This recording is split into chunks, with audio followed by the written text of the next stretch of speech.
Alors, l'actu du jour en Formule 1. Avant de commencer, je vous rappelle que les news proviennent de ma chaîne principale sur la Formule 1, Type F1. Et il y a aussi mon Twitch, vous pouvez vous abonner. On parle de F1 sur ces deux chaînes de façon constante et régulière. Les liens sont dans la description. Bon visionnage. Ciao. Alors, Romain Grosjean, il déclare que le plafond budgétaire en F1 est une très belle idée. Le plafond budgétaire est la meilleure idée de la Formule 1 après le Halo. Cela dit, je pense que des mesures encore plus strictes devraient être nécessaires en cas de violation. Même si le chiffre final du dépassement attribué à Red Bull est inférieur à celui supposé au départ, quelques millions peuvent faire une grosse différence en termes de développement en F1. Si la pénalité est légère pour un dépassement de quelques millions, demain une autre équipe pourrait penser à dépasser 6 ou 10 millions en plus et espérer ne pas être trop punie par la suite. Je suis d'accord avec ça, clairement. Donc voilà, c'est tout en fait. Voilà, la déclaration de Romain est terminée. J'espère juste que personne n'a dépassé le budget en 2022, mais ça on aura la réponse pas avant 2023, alors j'espère que ce sera avant octobre 2023, pour le coup, que ce sera plutôt mars-avril, ça serait mieux, qu'on soit fixé assez vite sur les dépenses des équipes sur ce budget 2022. Parce que là, attendre jusqu'à octobre, c'est ridicule quoi. La saison est quasiment terminée, on a tout juste le budget 2021 en résultat quoi, enfin c'est ridicule. Il faut que ça aille plus vite, clairement. Donc je suis d'accord avec Grosjean, c'est plutôt une bonne idée ce plafond budgétaire pour resserrer les performances entre les équipes. C'est ce qu'il fallait.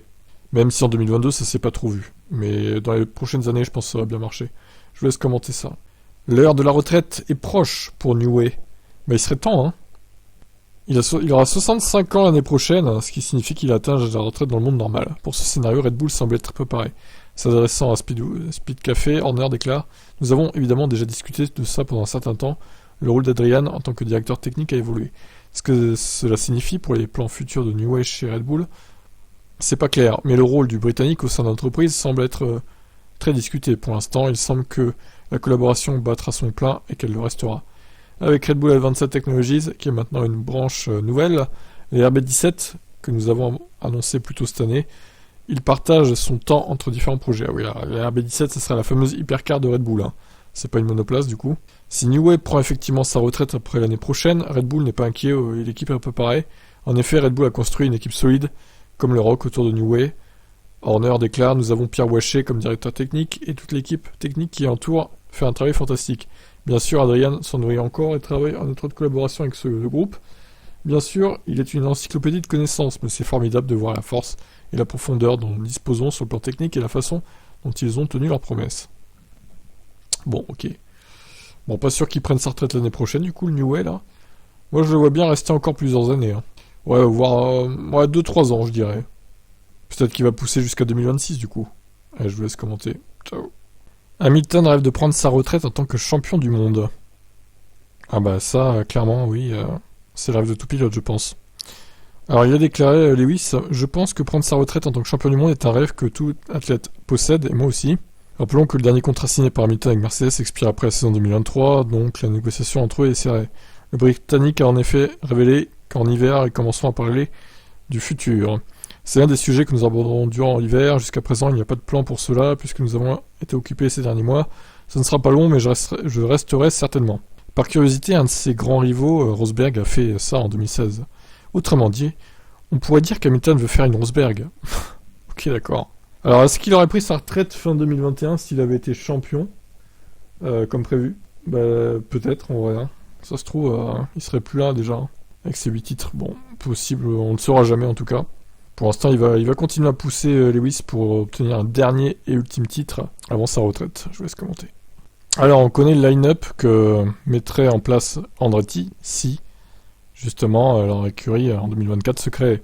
Même si, bon, pour le coup, 2024, il serait pris Alonso. Mais ils aimeraient beaucoup avoir Alonso dans leur écurie. En parlant à SoyMotor.com, Mario Andretti admet que la perspective d'avoir l'expérience d'Alonso est attrayante pour l'équipe potentielle. C'est très possible, bien sûr. Son expérience est incommensurable et ce serait une chose formidable pour nous. Donc, nous allons l'examiner. Je pense qu'il veut continuer à courir, qu'il est encore dans la fleur de l'âge. Et le deuxième pilote, donc, serait Colton Herta, jeune américain, très prometteur lui aussi. Herta a déjà repoussé un transfert de AlphaTauri car il n'a pas assez de points pour obtenir la super licence. C'est aussi un obstacle qui doit être franchi pour une entrée avec Andretti. Andretti espérerait savoir avant Noël si son entrée en F1 est acceptée, mais ça semble devenir impossible. Oui, Noël c'est dans 2 jours, donc bon. En tout cas, avec la société d'investissement Guggenheim Partners, l'équipe a trouvé une partie prête à prendre en charge les 200 millions de dollars de frais d'entrée. Ça élimine au moins un obstacle important. Donc voilà, le line-up Andretti, bon, on va dire peut-être 2025 plutôt, même si du coup en 2024 il faudrait trouver un pilote temporaire. Ça serait Alonso Herta quoi. Bon, pour l'instant Alonso il est chez Aston Martin, donc on va voir ce qu'il donne dans cette écurie anglaise.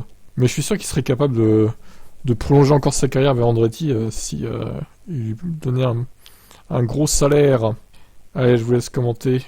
Ah, il y a quelques jours on avait parlé de la vieille Honda Civic aux enchères de Verstappen. Voyons à combien elle s'est vendue. Alors, 75 000. Putain. La valeur estimée de la voiture était à peu près à 60 000. Donc le gagnant de l'enchère n'a pas payé beaucoup plus. Ah quand même, hein. 15 000 de plus pour une voiture comme ça fait cher quand même. Hein. 75 000 euros, vous avez une putain de bagnole, vous avez pas une Honda Civic quoi. Le dernier jour, le prix a augmenté de 10 000 euros. Un enchérisseur néerlandais a dépassé de 5 000 euros l'offre précédente de 65 000 euros de l'enchérisseur slovaque. Mais ce dernier avait beaucoup plus à offrir. À première vue, le prix que doit mettre le gagnant ne semble pas être une bonne affaire. En fait, une nouvelle type RGT n'est que grossièrement plus chère de 5 000 euros. Le fait que cette Honda soit l'ancienne propriété du double champion du monde de F1 Max Verstappen et qu'elle porte la signature du néerlandais rend néanmoins l'étiquette du prix de la Honda plus douce. En effet, l'expert automobile de Katawiki, Sander Houdel, s'attend à ce que la valeur de la voiture augmente fortement en tant qu'objet de collection à l'avenir. Et ça vaut ce prix-là quand même, 55 000 euros. Et si on tient compte du malus, 67 552 euros. Donc effectivement, ouais, en France en tout cas, le prix, il a payé 7 500 euros de plus. Ça vaut cher quand même. Hein. C'est le malus aussi qui est de 12 000 euros quand même. C'est énorme. Bon, voilà. Mais bravo au gagnant. Hein. Il va être très content d'avoir la voiture de Max. L'ex-voiture de Max. Magnifique. Qu'est-ce que vous en pensez? Alors, apparemment, Russell aurait pu signer chez BMW en DTM. En 2015, j'ai eu une offre de BMW pour courir en DTM, révèle Russell. J'ai fait un test avec BMW en décembre à Jerez. Ils ont envoyé un de leurs pilotes d'usine, Tom Blomqvist, comme référence. Nous avons finalement été plus rapides que la référence. Mercedes faisait le rookie test avec son propre pilote d'usine et ses rookies Audi y participaient également. Tout le monde voyait les chronos, ce n'était pas public, mais en privé, on voyait le meilleur temps du jour.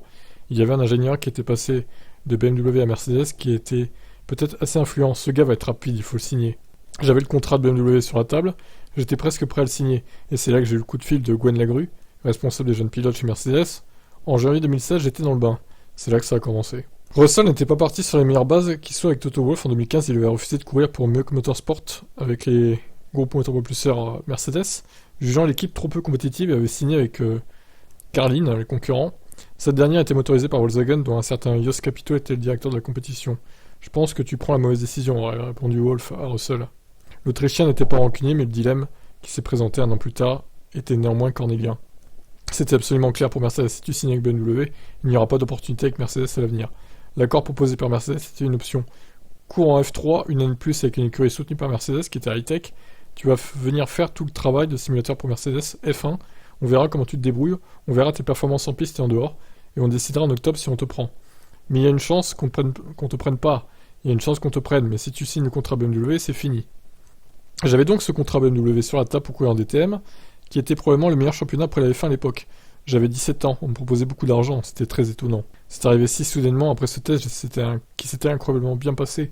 Le contrat était sur la table 3 jours plus tard. Je n'avais pas encore communiqué avec les équipes F1.